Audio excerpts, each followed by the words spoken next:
총선 23일 앞으로 다가왔습니다. 이 모든 논란을 안고 자 오늘 빅매치 한동훈 비대위원장은 후진 세력이다. 이재명 대표는 왕입니까? 외쳤습니다. 오늘 빅매치 어떤 내용인지 들어보시죠. 먼저 한동훈 비대위원장입니다. 범죄자들이 뻔뻔스럽게 폭주하며 방탄해온 민주당의 국회 독재를 심판하는 선거가 될 것입니다. 이재명 대표의 민주당은 벌써 153석 플러스 알파라면서 샴페인을 터뜨리는 분위기고 이익동맹인 조국 대표도 야권의 200석을 입에 올리면서 우리 국민을 조롱하고 있습니다. 이번 총선에서 민주당이 장악한 국회를 심판하자고 국민들께 호소하겠습니다. 민주당과 조국, 통진당의 후예들이 범죄 연대를 통해서 대한민국을 후진시키려는 세력이라면 우리 국민의힘은 미래 세력이자 전진 세력입니다. 민주당에서 이례적으로 판세를 공개한 겁니다. 150 플러스 알파라고 예측한 그 판세를 두고 한동훈 비대위원장이 강하게 비판했습니다. 조국과 연대하는 후진 세력이다. 국민의힘이 미래 전진 세력이다라고 밝힌 겁니다. 이에 대해서 이재명 대표는 윤석열 대통령을 비판했습니다. 왕이 되고자 하느냐라고 비판한 겁니다. 들어보시죠. 왕은 온 나라와 온 백성이 자기 것이니까 마음대로 해도 된다고 하지 않습니까? 그런데 대한민국이 전제국가입니까? 왕국입니까? 대통령이 왕입니까, 여러분? 아닙니다. 그런데 왕이 되고자 하는 것 같습니다. 지배자, 통치자가 되려고 하는 것 같습니다. 무슨 국민의 종이 국민을 업수히 여기고 국민이 맡긴 권력과 국민이 맡긴 예산을 자기 멋대로 사익을 위해서 남용을 한다면 징치해야 합니다. 책임을 물어야 합니다. 야단 쳐서 안 되면 회초리를 들고 회초리를 들어도 안 되면 그 다음에는 해고해야 합니다. 그게 민주공화국의 원리입니다. 윤 대통령을 향해서 왕이 되려는 것 같다라고 비판을 했습니다. 앞서 이해찬 공동 선대위원장은 우리 쪽에서 기민한다라며 총선 승리를 직감했고 정봉주를 날리자마자 민주당에서 판세를 공개했는데 150 플러스 알파를 공개했고 이 대표는 지금 윤석열 대통령을 향해서 왕이 되려 하느냐라며 강하게 비판을 하는데 이 자신감은 어디서 나온 겁니까? 글쎄 할 때는 골프와 선거는 고개를 쳐들면 선거가 아니 점수가 나쁘다라고 하는데 공통점입니까? 벌써 민주당이 조금 정권 심판론의 욕구가 올라오는 그 지표가 올라오는 그런 어떤 자신감이 또 스멀스멀 고개를 들게 하는 그런 부분이 있지 않아 생각합니다. 근데 그 윤석열 정부도 정확하게 보셔야 될 것이 저런 자신감을 있게 한 게 결국 윤석열 정부예요. 그 뭡니까? 딱 다른 얘기가 아니라 뭐 GTX가 어떻고 뭐 자신의 임기 안에서 이루어질 수 없는 헛된 큰 빅 공약보다는 사과 한 봉다리 6개 들었는데 18,000원, 19,000원 하는 물가 속에서 말하자면 시장을 보러 온 많은 주부들의 마음이 너무 힘든 거예요, 지금. 결과적으로 경제적인 어려움들. 그것을 더 이상 문재인 정부 탓으로 할 수 없는 거 아니겠습니까? 이제 그런 부분에 있어서 지금 현재 현실적으로는 오죽하면 후진적인 민주당이고 문제가 있는 민주당인데도 알면서도 그럼에도 불구하고 심판하겠다는 얘기를 하느냐. 그런 것을 한번 좀 곱씹어 봐야 될 때가 아닌가 그렇게 봅니다. 예, 이재명 대표가 외쳤던 왕입니까? 정혁진 변호사님 어떻게 보십니까? 누가 왕 같습니까?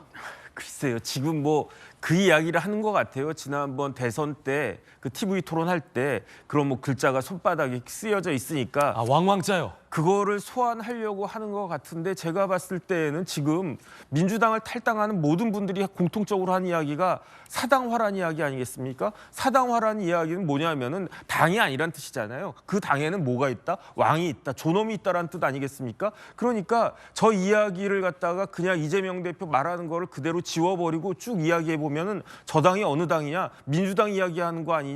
이런 생각이 들 정도의 이야기를 그렇게 이재명 대표가 하는 것 같은데 본인 이야기라서 저렇게 자연스럽게 잘하는 건가? 저는 그런 생각도 들고요. 그렇기 때문에 좀 제대로 된 정책 대결을 갖다가 하는 것으로 우리 선거가 바뀌어야 되는데 언제나 그런 날이 올지 잘 모르겠습니다. 김 변호사님. 예, 나무는 열매를 봐야지 어떤 나무인지 아는 겁니다. 지금 선거 국면에서 민주당 공천이 어떻게 되는지를 보면 누가 왕인지 알 수 있을 것 같은데요. 지금 민주당 공천을 보고 있으면 일단 대장동 변호하셨던 변호사님들 전부 공천 받았고요.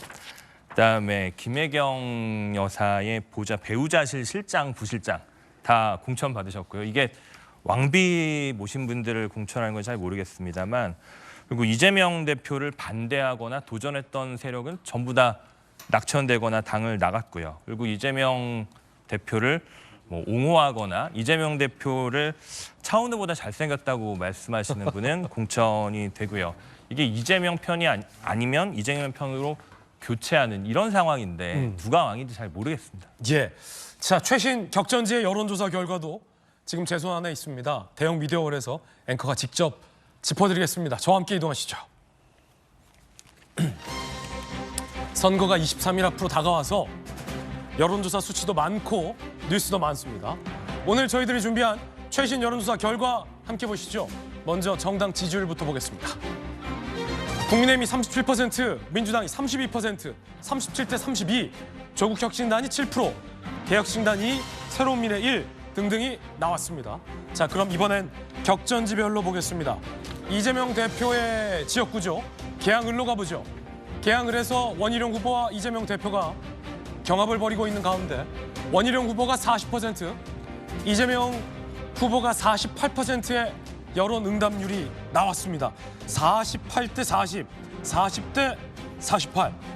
자, 지금 김정호 의원님, 두 후보의 격차가 좀 경합지세로 보이는데 앞자리 수가 지금 이제 같아졌습니다. 통계적으로 누가 이길지 예측하기 힘든 범주 내에 지금 들어왔다라고도 보이는데 어떻게 보십니까? 그러니까 저거를 오차 범위 내에 있다고 얘기를 하죠. 그래서 일단은 원희룡 후보가 이천수 선수하고 함께 이제 거의 짝꿍처럼 다니면서 이제 열심히 뛰고 하던데 그럼에도 불구하고 기본적으로 그 계양을의 과거의 선거 결과랄지 또 그 민심이라는 게 있잖아요. 예. 그래서 저는 이제 중요하게 보는 거는 당선 가능성을 어떻게 생각하느냐가 결국에는 선거의 승패에 있어서 결과를 예측하는 데 굉장히 중요한 지표가 되더라고요. 그러니까 이제 현재 당 정당 지지율 중요합니다만은 크게 의미는 없다고 보고요. 앞으로 남은 날이 더 중요한데 오차 범위 내에서 접전을 벌이다가 결국 오차 범위 내에 이렇게 끝나는 경우도 굉장히 많아요. 결과가 이대로. 그래서 저는 그 계양을의 유권자들이 과연 당선 가능성을 누구에게 놓고 보느냐, 그리고 그 지역에서 나타나고 있는 정권 심판이냐 견제냐, 이 두 가지 지표가 결국에는 이 승패를 좌우하는 데 굉장히 중요한 키워드가 될 거라고 생각합니다. 예. 자, 이번엔 또 한 곳의 격전지죠. 경남 양산을로 가보겠습니다. 김태호 후보와 김두관 후보의 경합이 벌어지고 있는 이곳에서 지지율은 이렇습니다. 김태호 45%, 그리고 김두관 41%로 역시 오차범위 내에 박빙을 벌이고 있습니다. 서울로 다시 가보겠습니다. 임종석 컷오프된 곳 중성동갑 윤희숙 39, 전현희 39. 동아일보 여론조사 결과 39대 39에 중앙일보 여론조사 결과 39대 39 동률이 나왔습니다. 야, 이 수도권 민심, 서울 민심, 특히나 그곳에서도 한강벨트 중성동갑에서 윤희숙 대 전현희 39대 39 동률이 나왔는데 이 조사는요, 김영주 의원님, 네. 아직 정봉주 후보 파문, 그리고 양문석 후보의 막말과 이 대표의 이 두둔, 이런 것들이 지금 반영되지 않은 서울 수도권 한강벨트의 여론 응답이거든요. 39, 39. 만약에 이제 양문석 후보 막말 파문과 지도부의 감싸기 논란 등등이 혹시 이 서울과 한강벨트에 영향을 줄까요?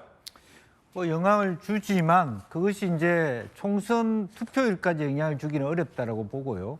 다음 주 정도는 반영이 될 수 있겠다라는 생각이 들고, 다만 이제 갤럽 조사가 갖고 있는 특성상 오히려 더 윤희석 후보가 지금보다 조금 더 많이 점수를 땄어야 되지 않느냐 하는 부분이고요. 또 그래서 현재는 또 민주당의 악재가 있습니다만은 국민의힘 즉 여당 쪽 악재도 많기 때문에 거의 박빙 그런 어떤 그 타이트하게 초박빙의 경지로 갈 것이다 그렇게 보여집니다. 그렇군요. 그러니까 이 조사 39대 39는 민주당의 강세 지역인 이 지역에서 아직 이 양문석 후보 막말 파문이 반영되지 않은 결과라는 겁니다. 정익준 변호사님은 어떻게 예상하십니까? 만약에 서울 수도권은 이 바람과 여론에 민감한데 양문석 막말 파문이 영향을 미친다면 영향을 미친다면은 아무래도 민주당한테 불리한 쪽으로 작용을 하겠죠. 저 조사는 아니지만 원래 이제 여론조사라고 하는 게 똑같은 기관에서 쭉 하는 그 추세가 중요한 거 아니겠습니까? 제가 확인한 거는 동아일보가 의뢰한 3월 10일자에서는요. 전현희 후보가 42.9%, 윤희숙 후보가 36.6%예요. 그렇기 때문에 이것을 일률적으로 비교할 수는 없지만 어찌됐든지 간에 3월 10일에서는 그때는 전현희 후보가 상당 부분 한 6% 이상 앞서고 있는 것으로 그렇게 나왔었는데 요번에 이건 거의 이제 박빙으로 거의 동률 아니겠습니까? 이런 식으로 엎치락 뒤치락 할 곳이 서울과 수도권에는 굉장히 많을 것이다. 그렇기 때문에 아주 사소한 그런 걸로 인해 가지고 그 민주당과 국민의힘에 있어서 그 당선자가 충분히 바뀔 수도 있지 않을까 저는 그런 생각이 듭니다. 바로 노무현 전 대통령의 사유가 뛰고 있는 곳이 종로입니다. 그리고 국민의힘은 최재형 의원이 현역인 곳입니다. 함께 보시죠. 자, 이번 서울 종로입니다.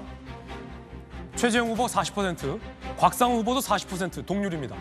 앞서 이 중앙일보의 윤희숙 전현희도 동률이 나온 데 이어서 동아일보의 여론조사 종로에서도 최재형, 곽상원 동률이 나왔습니다. 그리고 금태섭 후보는 5.3%인데 김우석 변호사님, 최재형 후보와 곽상훈 후보, 곽상훈 후보는 노무현 전 대통령 사위잖아요. 네. 양문석 후보 발언에 대해서 이 대표가 감쌌는데 네. 곽상훈 후보가 우리 장인어른은 그런 평가를 받을 뿐이 아니다라고 양문석 후보를 또 비판하는 입장을 냈단 말이에요. 네. 지금 공교롭게 종로에서 여야가 딱 동률이 나왔습니다. 소수점 첫째 자리까지 동률이에요. 어떻게 보십니까?